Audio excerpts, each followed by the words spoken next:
Bonjour, Monsieur Dosti. Bonjour. Tout d'abord, à chaud, votre réaction par rapport à la décision de Françoise David de quitter la vie politique? Je suis un peu déçu parce que j'aurais aimé qu'elle termine son mandat. On savait qu'elle avait quand même une fatigue qui était importante là, depuis au moins 6 mois.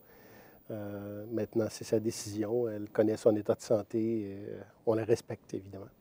Et puis vous, vous avez collaboré longtemps avec Françoise David. C'est quoi votre meilleur souvenir de cette collaboration? Oh, j'ai beaucoup de souvenirs. En fait, je la connais depuis presque 20 ans parce que moi, je suis associé depuis 20 ans justement aux efforts de regroupement et d'unification de la gauche québécoise qui s'est faite par cycle de mouvements et de partis politiques et de fusions.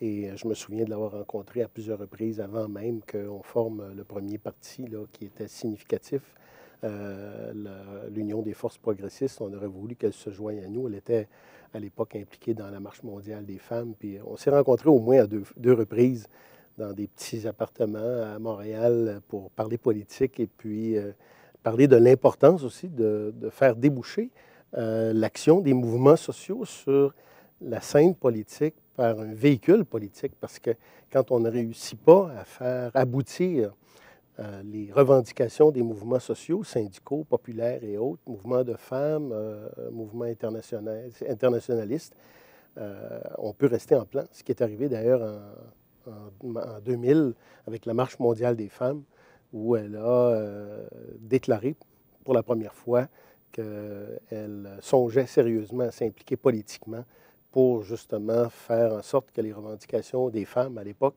et de toutes les personnes qui luttent contre la pauvreté puissent enfin aboutir.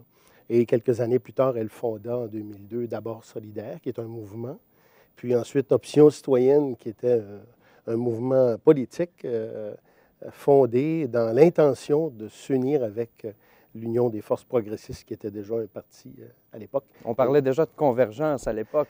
Oui, mais je vous dirais que depuis une vingtaine d'années, il y a souvent eu de ces mouvements-là, comme je disais, des cycles de mouvements qui finissent par devenir partis ou se fusionner avec des partis, mais qui ne font pas qu'additionner des forces politiques, mais qui font un aller-retour vers les mouvements sociaux pour aller puiser l'énergie, le sens aussi, la direction à donner et la signification à donner aux luttes sociales à transposer sur le terrain politique. Il y a un mouvement d'aller-retour et de coévolution entre les mouvements sociaux et les partis politiques. Et c'est comme ça que Québec solidaire se conçoit, comme un parti d'ailleurs des urnes et de la rue. Mm. Mais du côté de Françoise David, quel serait son plus important legs pour la sphère politique au Québec, selon vous? Je dirais que sa préoccupation continuelle pour la place des femmes, par exemple la parité en hommes-femmes dans les candidatures, par exemple, que nous posons à chaque élection générale, c'est extrêmement important pour elle, comme la parité dans les associations de circonscription ou régionales ou dans les délégations. La place des femmes, tout en reconnaissant la contribution de tout le monde. Il n'est pas question de le faire contre les hommes, par exemple. C'est une contribution très riche là, de Françoise. Et puis, on le sait, Québec solidaire, ça vient, comme vous l'avez expliqué, là, de l'Union des forces progressistes, ça a tout un passé, mais depuis des années, on plafonne autour de 10 dans les sondages, des fois un peu plus haut, des fois un peu plus bas. Qu'est-ce que le parti doit changer pour aller augmenter, améliorer ce score-là, selon vous? Je pense que ce plafonnement-là est une illusion d'optique causée par la distorsion du régime électoral, du système électoral. Je vais donner l'exemple de la dernière élection partielle dans Chicoutimi.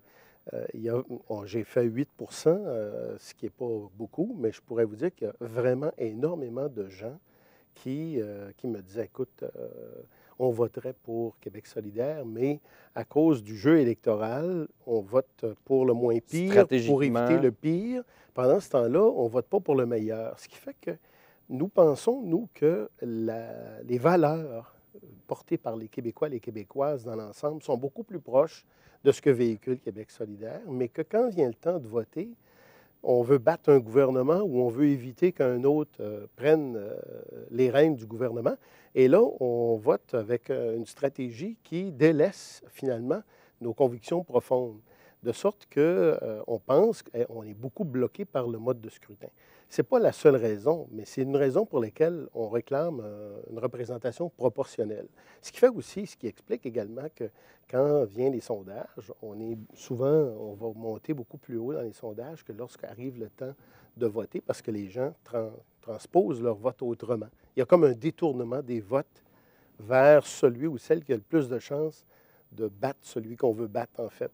Ouais. Il faut arrêter ce jeu-là, évidemment. C'est sûr que si on acceptait de prendre 2 ou 3 élections pour faire avancer l'option qu'on pense la meilleure, évidemment, on finirait par prendre le pouvoir, mais ça serait au prix de quelques mandats peut-être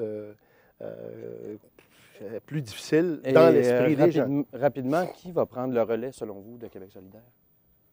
Bien, Québec solidaire, c'est un parti qui est géré par un chef qui a plusieurs têtes. C'est un collectif. Il y a 2 porte-paroles qui sont seulement des porte-paroles. Ce ne sont pas des chefs. S'il vous plaît. Oui. Alors, le comité de coordination nationale va voir à se proposer au prochain congrès qui va être porte-parole.